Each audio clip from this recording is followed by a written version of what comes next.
Science Fiction Fantasy Network. I'm talking to British Fantasy Award nominated author Steven Poore, whose new book, The High King's Vengeance, just came out, but it was Heir to the North that was nominated. When did you find out that you'd been nominated? Over the Easter period, I think it was, when they announced the shortlist nominations, and that was rather thrilling, actually, because not just me, but the press that I write for, Grimbold Books, got a total of 3 nominations. So it was myself, there was cover artist Evelyn Enochson, and Francis Kay, whose short story got nominated as well. And we were all really excited about that. The High King's Vengeance is the new book. It is the second part of a duology.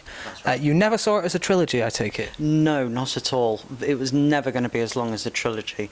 The story is structured so that you go into a crisis at the end of the first volume. I'm not going to go for spoilers here.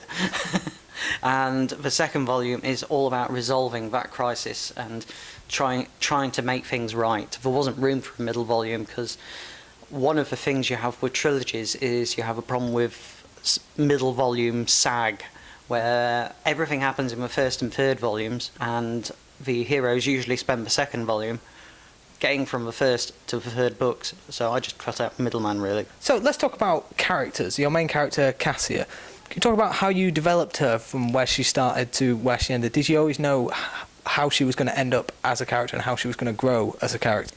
I knew where she was going to get to. Finding out how she got there was kind of like made up as we went along, but she survived all the lumps and bumps, and she goes from being a very naive storyteller to someone who's very aware of what she's done and why she's done it and what the consequences of those decisions are. Presumably you've written before you started writing these novels.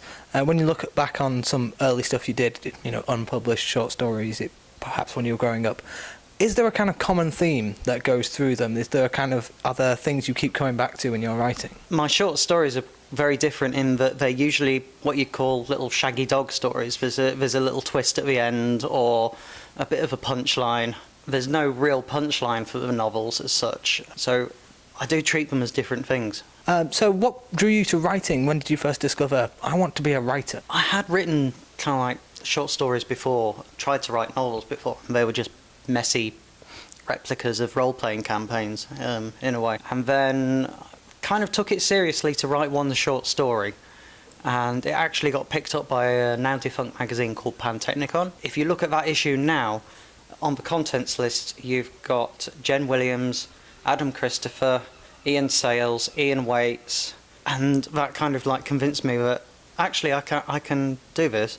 So, when you were writing the duology, Malasar's Curse, I believe is the name of the duology, did you plan it out right from the beginning? Did you have a really detailed plan of, I'm going to go X, Y, Z, X, Y, Z? No, I had kind of like the beginning and the end of each volume pretty much set in stone, which is a good pun. But the beats in between, they just kind of like happened as Cassia made the journey. So, what were some of the... Presumably it went through drafts and things. Were there any things that you were gutted to have to cut out? Not especially. A lot of the editing, and I have a very good editor. It may or may not be set over there. He has got a very good editor. I have got a very good editor. What she wanted to cut out was the flannelly bits. The bits were, just waffled or repeated or made repeated reference to people being old and soldiers. There's a lot in the story about stories. Yeah. Why were you attracted to that as a kind of theme for the book? I like history as much as I like stories. I like the point where history and myth kind of collide. You get to that if you go back far enough into the Greek and the Roman histories, where they're not quite sure anymore how much of it is real. And the trick is with this, Cassia's learning the stories, and she's having to find out which ones are real, which ones are false, how much of which ones have got seeds of truth in them. I really enjoy digging into that.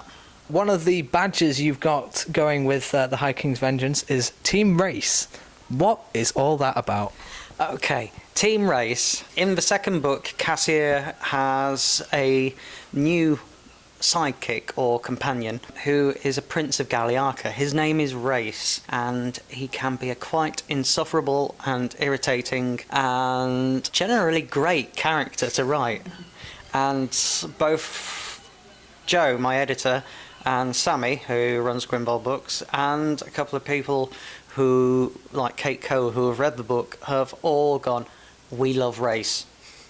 So why not? Team Race. Race supporters. And of course, it's all about the North. The North will rise again, the era of the North. Why the North? I mean, you're from the North. Was that it? It's kind of symbolic. Something always comes from the North. If you look at Game of Thrones, there's peril from the North.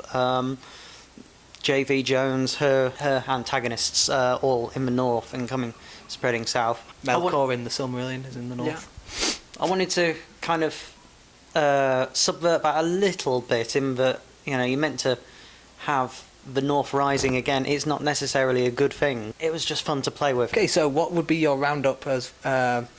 what can people expect from the High King's Vengeance? More dragons, more shield men, more peril, and Cassia in a literal fight for her life. Okay, so The High King's Vengeance, part of Malasar's Curse, sequel to The Heir to the North, is out now from British Fantasy Award nominated author Steven Poore. Thanks very much.